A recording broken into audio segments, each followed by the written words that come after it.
আজ থেকে 10 দিন আগে জলপাইগুড়ি শহরের দিনবাজারে চুরি কাণ্ডে কোতোয়ালি থানার পুলিশ তদন্তে নামে এবং সাফল্য পায়। ওই চুরির সাথে জড়িত থাকার কারণে 4 জনকে গ্রেপ্তার করতেও সক্ষম হয়। ওই অভিযুক্তদের নাম উত্তম সরকার, বয়স 38 বছর, তপন মহন্ত, বয়স 35 বছর, চন্দন কুজুর, বয়স 34 বছর এবং গোপাল রায়, বয়স 23 বছর। ধৃতদের মধ্যে 3 জনের বাড়ি জলপাইগুড়িতে এবং একজনের বাড়ি আলিপুরদুয়ার জেলায়।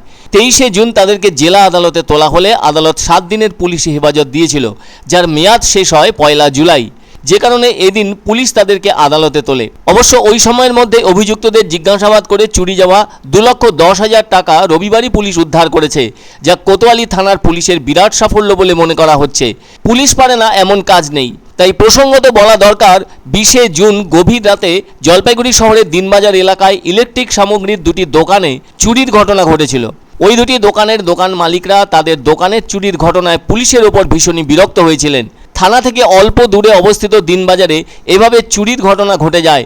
এর ফলে অভিযোগ উঠেছিল পুলিশি টহলদারি নিয়ে। শেষটায় ওই 2টি দোকানের মালিক কোতোয়ালি থানায় লিখিত অভিযোগ দায়ের করেন। অভিযোগ পেয়েই পুলিশ দ্রুত তদন্তে নামে। এদিকে পুলিশ দিনবাজার এলাকায় অভিযান চালিয়ে 4 জনকে গ্রেপ্তার করে। ওই সময় তাদের কাছে ডাকাতি করার সরঞ্জাম দেখতে পেয়ে সেগুলো উদ্ধার করে। তবে ওই 4 জন যে ডাকাতির উদ্দেশ্যে আসলে জড়ো হয়েছিল সে কথা পুলিশ গোপন সূত্র মারফত জানতে পেরেছিল। পুলিশ পরবর্তীতে এদেরকে জিজ্ঞাসাবাদ করে জানতে পেরেছে ধৃতরা ধূপগুড়ি, ময়নাগুড়ি ও জলপাইগুড়ির ভেতর ঘটে যাওয়া বিভিন্ন অপরাধমূলক ঘটনার সাথে জড়িত আছে, যার ফলে গ্রেপ্তার হওয়া ওই 4 জনের বিরুদ্ধে নির্দিষ্ট থানায় মামলা রুজু করেছে পুলিশ। তবে পুলিশ এদের কাছ থেকে সেদিন ওই 2টি বৈদ্যুতিক সরঞ্জাম বিক্রির দোকান থেকে চুরি যাওয়া নগদ টাকাও উদ্ধার করেছে, যার পরিমাণ 2,10,000 টাকা। এছাড়াও পুলিশ তাদের কাছ থেকে উদ্ধার করেছে 2টি রৌপ্য মুদ্রা। আবার একটি টোটো বাজেয়াপ্ত করেছে পুলিশ। ওই টোটোটি চুরির কাজে ব্যবহার করত অভিযুক্তরা। আসলে চুরি ছিনতাইয়ের মতো ঘটনা যেন আকছার ঘটছে জলপাইগুড়ি শহর সহ জেলার অন্যান্য এলাকায়। সবসময় যে দুষ্কৃতীরা ধরা পড়ছে তা কিন্তু নয়, তবে মাঝে মাঝে ধরা পড়ছে। কেননা পুলিশের গোপন সূত্র ভালোভাবে কাজ করলে দুষ্কৃতীদের ধরা সম্ভব হচ্ছে।